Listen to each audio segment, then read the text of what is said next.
You're listening to the Voice of Russia in London. I'm Daniel Cinna with today's discussion.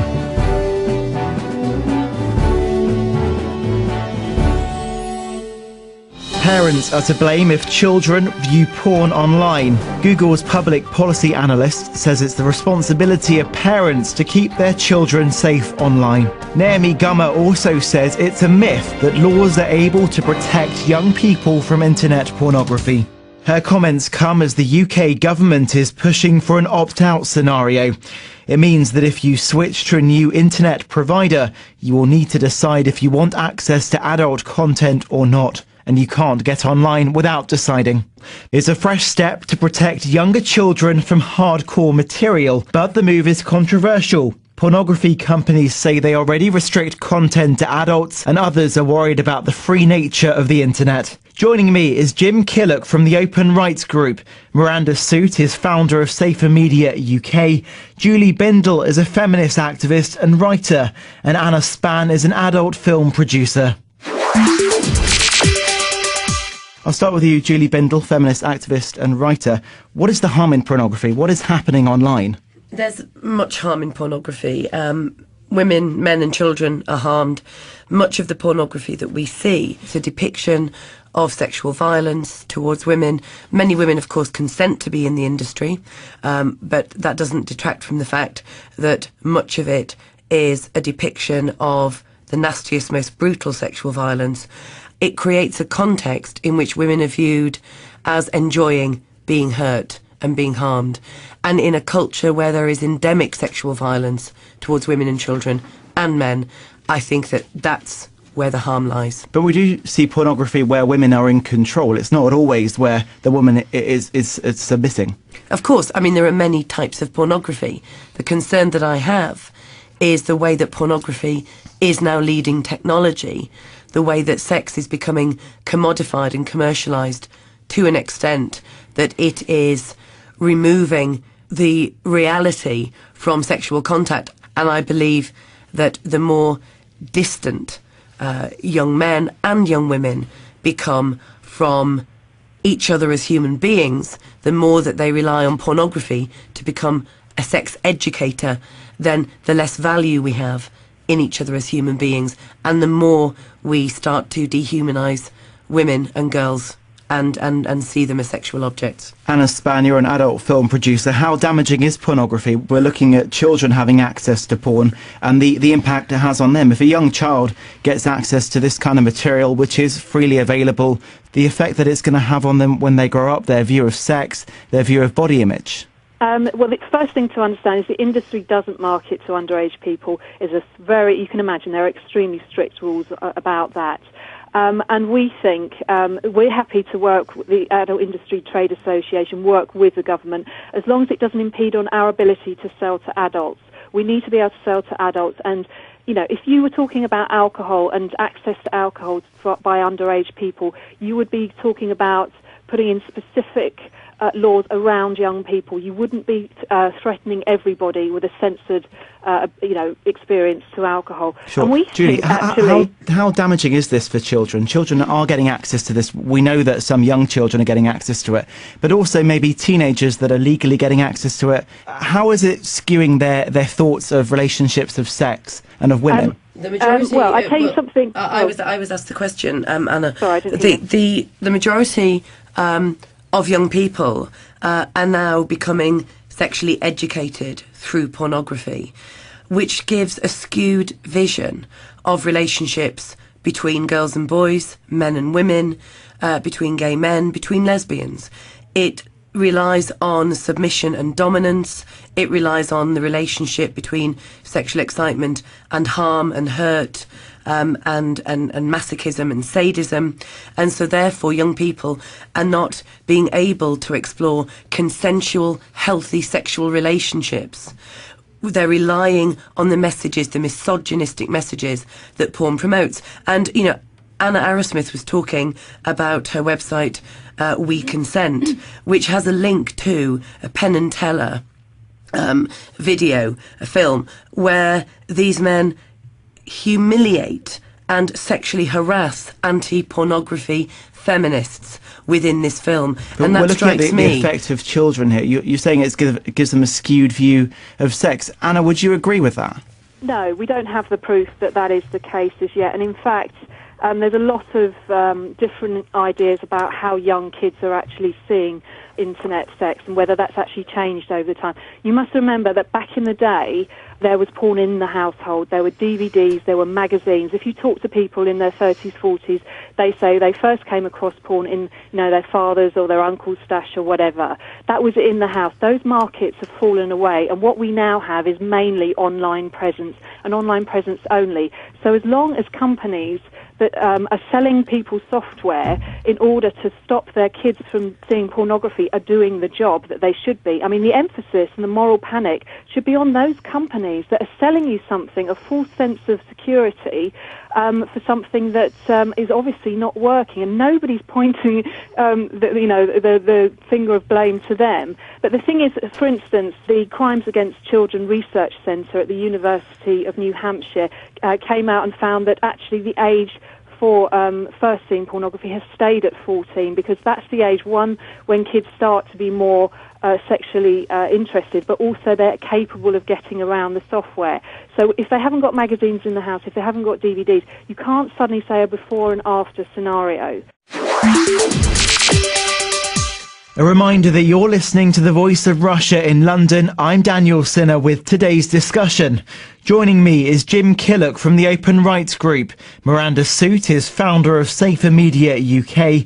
Julie Bindel is a feminist activist and writer. And Anna Spann is an adult film producer. Miranda Soot, founder of Safer Media UK.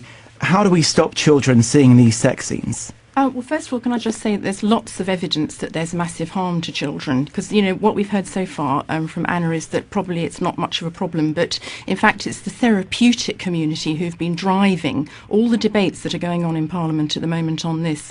It was a year-long inquiry by a cross-party group of MPs about children online who came up and said, actually, it's far worse than we thought. We've got 1 in 3 10-year-olds who are seeing pornography, so I don't know where the 14-year-old figure has come from.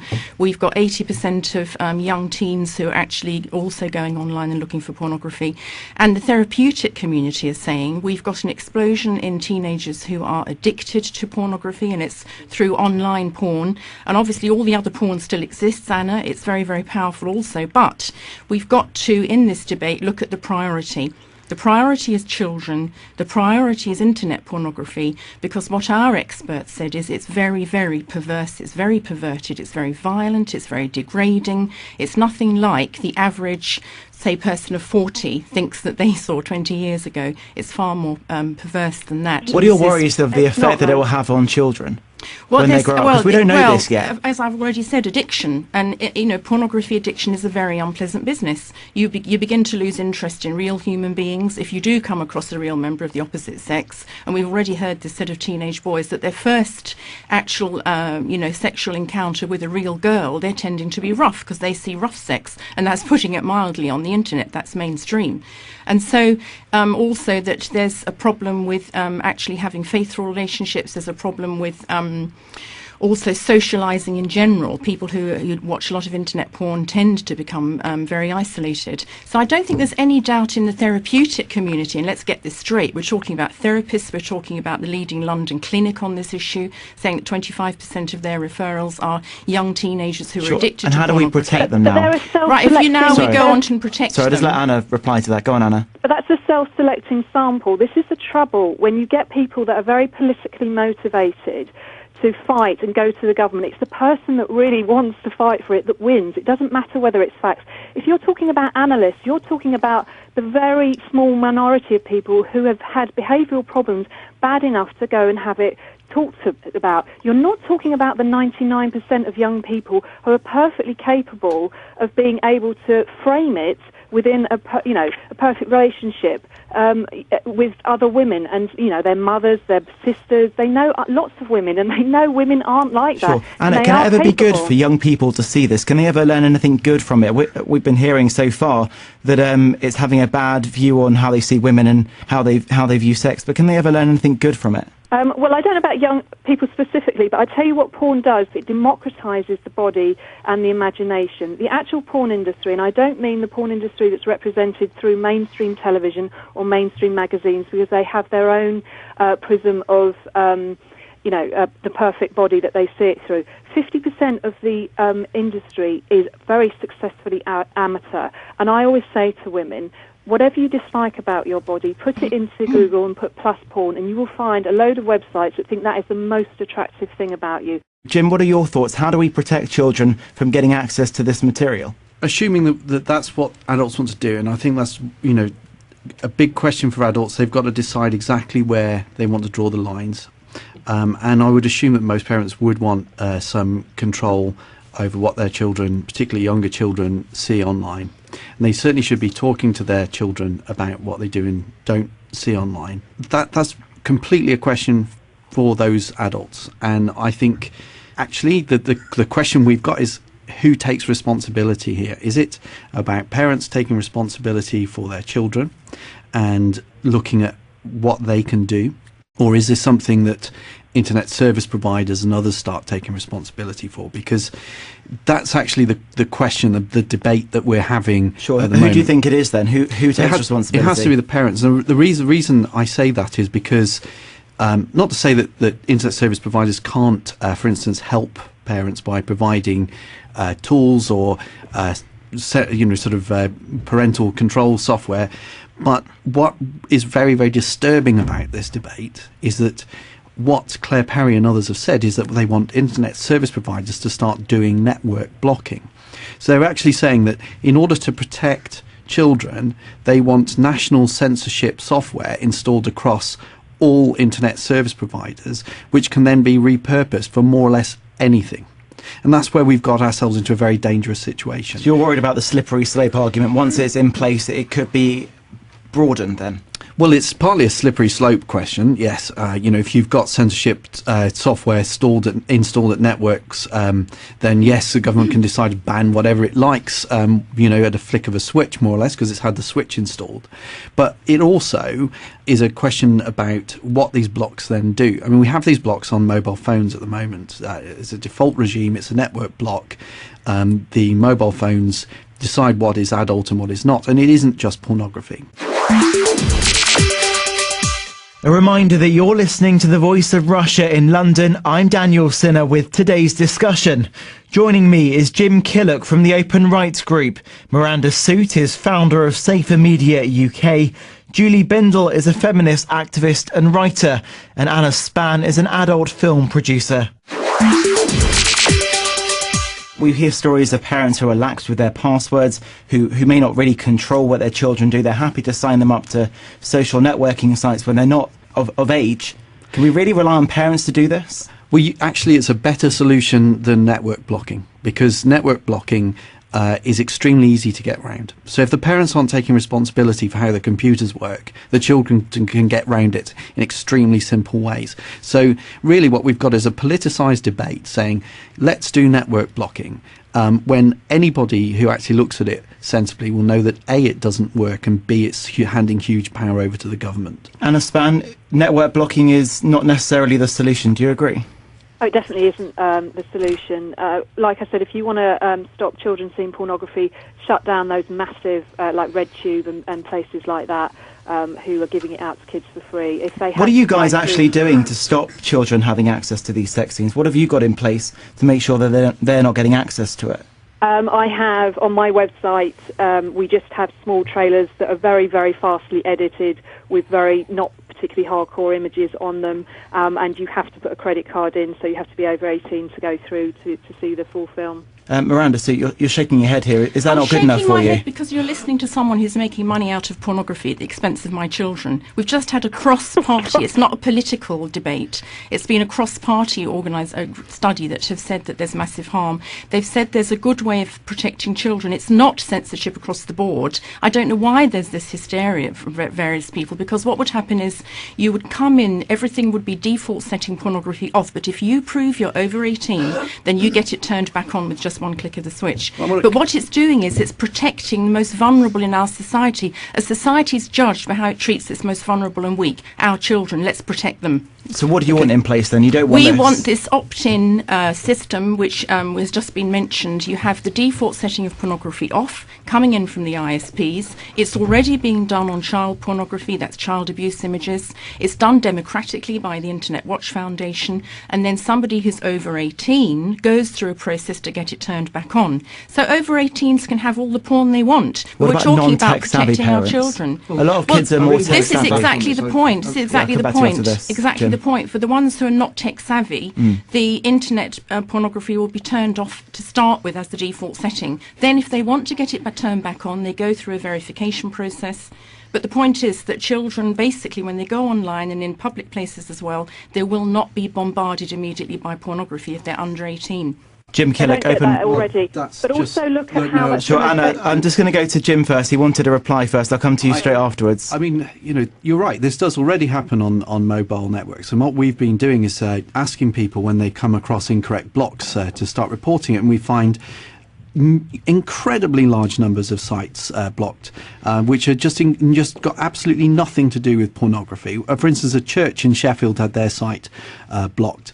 And why? Because they mentioned sex and started talking about why sexualization, shouldn't be taking place. We had we had things like political blogs, number of anti-censorship campaigns, all kinds of things get blocked. And this is because it's about identifying sites by keywords. So what we're saying, by putting in default blocks, is saying, well, if you as an adult haven't, if you run a website anywhere in the world, you might be blocked. We don't really care about your sites. We don't really care about your access to the adult population. And if you as an adult want to actually get a censorship-free web service and be able to find completely nothing to do with pornography websites, if you actually want to be able to get hold of that material, then you're going to have to tell your internet service provider that you want pornography, and then be on a list of people But we can't that want expect parents to pornography. sit over children all the time and check every single website.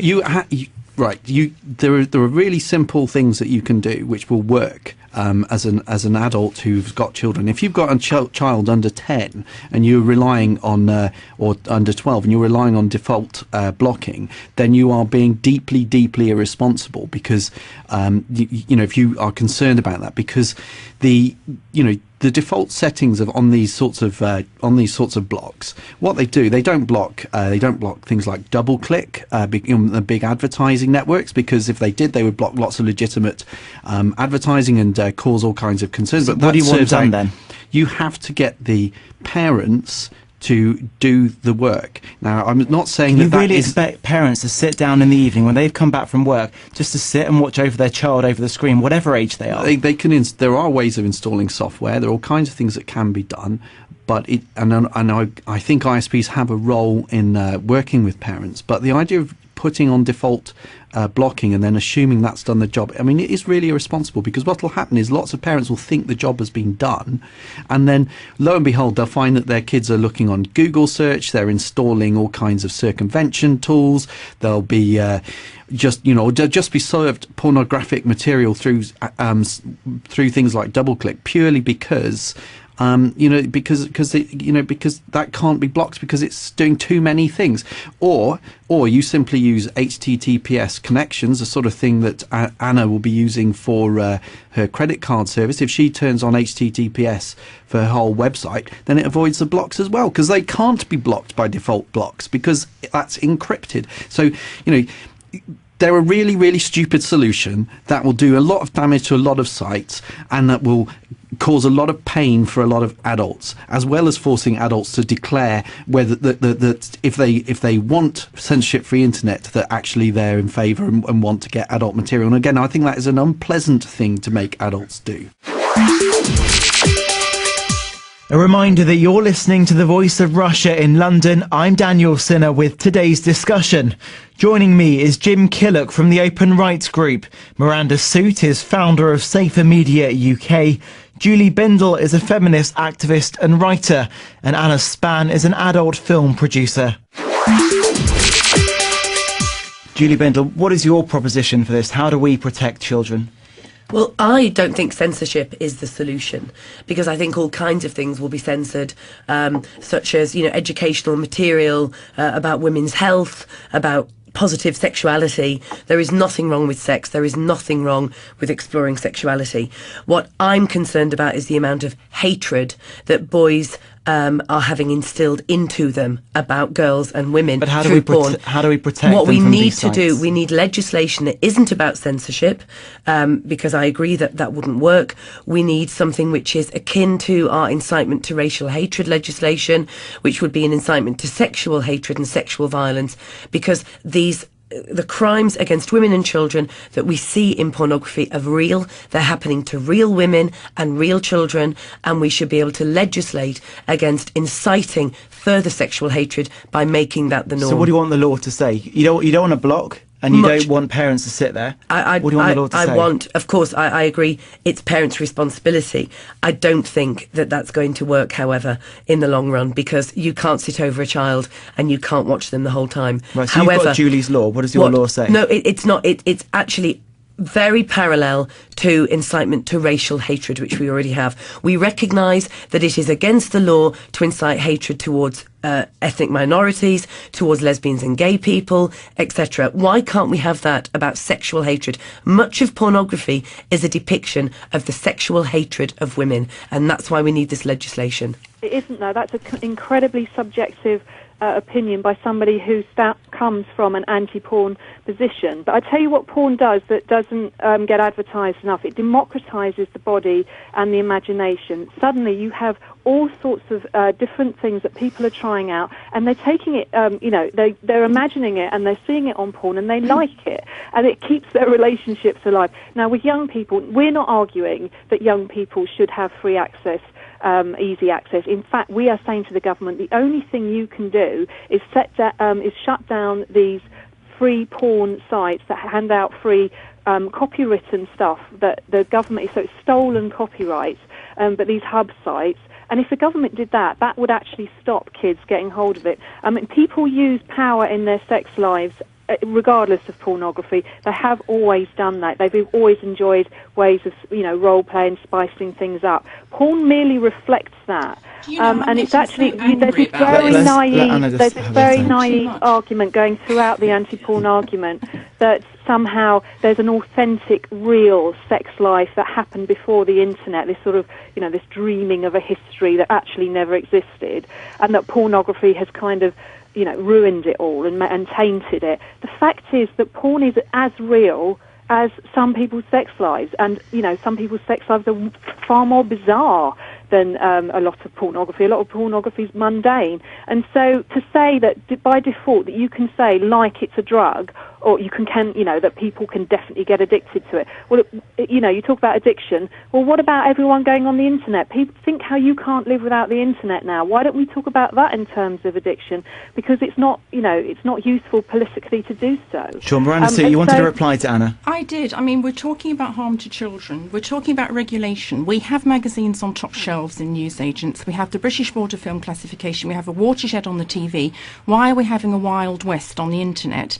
Why are we saying that that's normal? And it not to the extent. This is the problem. Never before did you have this going into children's bedrooms. 10-year-old children, a third of our children. If that's your concern, why don't you make it a law? Why don't you propose a law for it to be an offence for adults not to have installed software that protects their children? Because we've got a much simpler process, which is going to still leave all this stuff available to over 18s. Why is everybody so worried about having a default setting, but over 18s get it all turned back on again? Fantastic. Because then couples will have to have the very difficult conversation. There are a lot of men out there that are using pornography because they're bridging a gap between their libido, No, it's and they much- don't want to have that discussion with their wife. And it's much worse than that. If you as an adult want to visit a church in Sheffield, then apparently you're going to have to tell your partner that you want pornography, and then you're going to be on a list of people that have said that they want pornography that's kept at your internet service provider, and your internet service provider has then got censorship tools that the government can then apply to whatever it likes in the future. You've just effectively, because of child safety, you've induced the government to introduce national censorship tools that can be applied to any kind of content automatically, and it will be, because we've had these discussions over Twitter, we've had these discussions over Facebook, we've had, all kinds of material is constantly under pressure for censorship, and once the tools are there, they will be used. The important phrase is because of child safety. We're doing a lot of things because of child safety. We are actually putting seatbelts in the back of cars, we're regulating drugs, we're regulating alcohol. Why can't we regulate this? This is people's future relationships. Everybody's happy with the idea of regulation. The question is where you place it. When you place regulation of content at critical sort of in internet service providers, what you're doing is you're providing a bottleneck for any abusive government to use in whatever way you want. Whereas if you're persuading parents, or even telling parents that they have to install the equivalent of child safety features on their computers, and that's a legal responsibility, you want to go down that route, fine. But if you make it the responsibility of centralized networks as opposed to individuals, whatever that responsibility is, that's a point where you've handed huge power to people I simply would not trust. Okay, Miranda, Jim's concern here is that obviously this could go too far. If you end up blocking things, you could end up blocking legitimate websites, and he's not happy to do that at the expense of freedom, to protect children at the expense of freedom. How could we possibly follow your idea without it going too far? Because what would happen is, once the system got going, you would have whitelists, and Jim is fully aware of whitelists. It just as happens at the moment with the child pornography, the child abuse sites that are blocked. If stuff is blocked in error, it goes to the Internet Watch Foundation, they put it on a whitelist. This is being done in companies all across the country. If companies don't want their employees accessing material which is going to distract them from their work, they actually have exactly this type of block put in, and it is refined over a period of time. Okay, very quickly, Jim, is that good enough for you, a whitelist? It's appalling. I mean, basically we're saying that governments, ISPs, all kinds of people are going to now start making choices about what can and cannot be seen, and we're just going to have some huge sort of but that is regulating what's porn and what's not porn for children. Well, these tools can be placed wherever you like, and the effective way to do it, if you're worried about children as opposed to just want censorship, then the place to do this is on computers. The further you get away from somebody's computer, the less effective these tools get.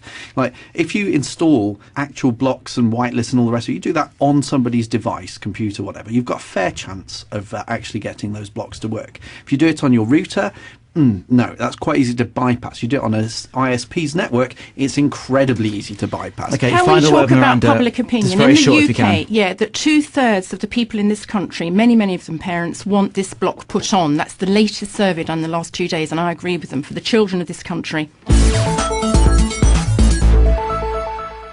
Well, unfortunately, we're out of time. Thanks to my guest, Jim Killock from the Open Rights Group, Miranda Soot, founder of Safer Media UK, Julie Bindle is a feminist activist and writer, and Anna Spann is an adult film producer.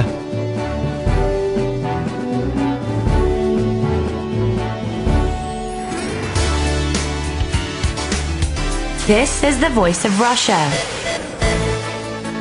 The London Bureau of the Voice of Russia is now live on digital radio and online, with news, comment and debate on weekdays between 4 and 7 p.m. Are in control. It's not always where the woman is submitting. Of course, I mean, there are many types of pornography. The concern that I have is the way that pornography is now leading technology, the way that sex is becoming commodified and commercialised to an extent that it is removing the reality from sexual contact. And I believe that the more distant young men and young women become from each other as human beings, the more that they rely on pornography to become a sex educator, then the less value we have in each other as human beings. The harm in pornography, what is happening online? There's much harm in pornography. Women, men and children are harmed. Much of the pornography that we see is a depiction of sexual violence towards women. Many women, of course, consent to be in the industry, but that doesn't detract from the fact that much of it is a depiction of the nastiest, most brutal sexual violence. It creates a context in which women are viewed as enjoying being hurt and being harmed. And in a culture where there is endemic sexual violence towards women and children and men, I think that that's where the harm lies. But we do see pornography where women are...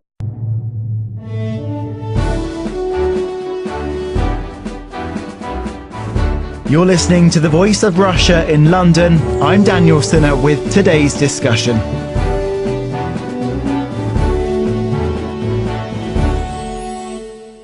Parents are to blame if children view porn online. Google's public policy analyst says it's the responsibility of parents to keep their children safe online. Naomi Gummer also says it's a myth that laws are able to protect young people from internet pornography. Her comments come as the UK government is pushing for an opt-out scenario. It means that if... And the more we start to dehumanise women and girls and see them as sexual objects. Anna Span, you're an adult film producer. How damaging is pornography? We're looking at children having access to porn and the impact it has on them. If a young child gets access to this kind of material, which is freely available, the effect that it's going to have on them when they grow up, their view of sex, their view of body image. Well, the first thing to understand is the industry doesn't market to underage people. You can imagine there are extremely strict rules about that. And we think we're happy to work with the Adult Industry Trade Association, work with the government, as long as it doesn't impede on our ability to sell to... If you switch to a new internet provider, you will need to decide if you want access to adult content or not. And you can't get online without deciding. It's a fresh step to protect younger children from hardcore material, but the move is controversial. Pornography companies say they already restrict content to adults, and others are worried about the free nature of the internet. Joining me is Jim Killock from the Open Rights Group. Miranda Soot is founder of Safer Media UK. Julie Bindel is a feminist activist and writer. And Anna Span is an adult film producer. I'll start with you, Julie Bindel, feminist activist and writer. What is